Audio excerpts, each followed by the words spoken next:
We're doing the differential. As you can see, this one's cracked right on top there.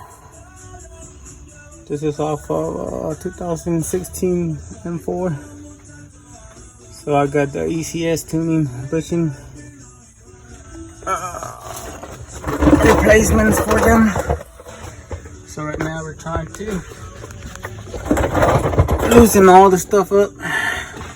Trying to get in there and using this bolt right here, which is 50 millimeter. I think it's a 50 millimeter wrench.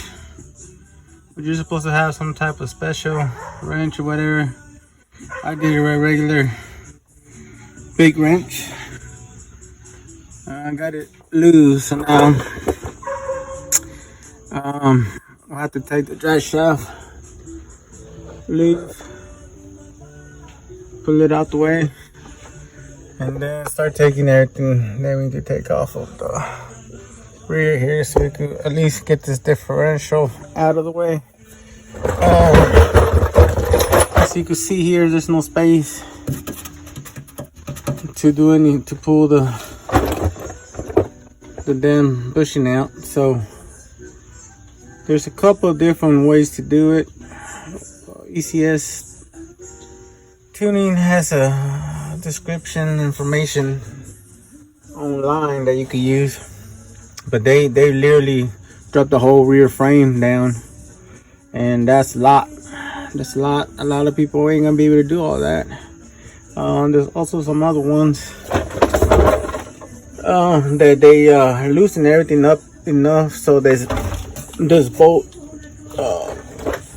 goes under this frame here, just enough for you to pull the bushing out.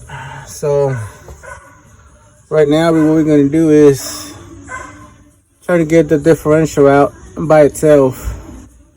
And then I could do the front bushings on it, and then after I do all that, I'll go back to this and figure out an easier way to pull it out without really taking it completely out, or at least loosening it enough that I could get it right under this shield here. Well, the shield you can take off, but you still have the frame there that'll be in the way. So let me take some of this stuff out, and then I'll come back to it.